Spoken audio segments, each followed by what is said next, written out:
মিহির গোপনে ফ্যাক্টরিতে ক্ষতি করছে সেটা জেনে যায় অরুণবাবু। বলে, এক্ষুনি আমাকে কর্তামশাইকে জানাতে হবে। এই বলে সেখান থেকে চলে যায়। এদিকে মিহির ভয় পেয়ে চিত্রাকে ফোনে বলে, অরুণবাবু আমাদের কথা সব শুনে ফেলেছে। চিত্রা বলে, বিশ্বাসবাবুকে ফোন করে বলো, উনি একটা ব্যবস্থা করে দেবে। তখন মিহির বিশ্বাসবাবুকে সবটা ফোন করে জানায়। তখন অরুণবাবু খুব ভালো মনের মানুষ, আপনি ভয় দেখালেই হবে।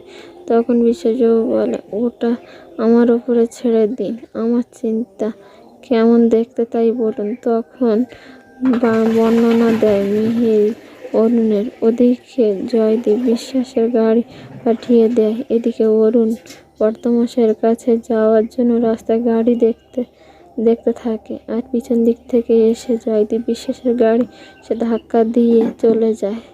অরুণের রাস্তায় পড়ে গেলে সবাই তখন ছুটে আসে। সেটা দেখে কথা ছুটে এসে দেখে যে তার মামা পড়ে আছে।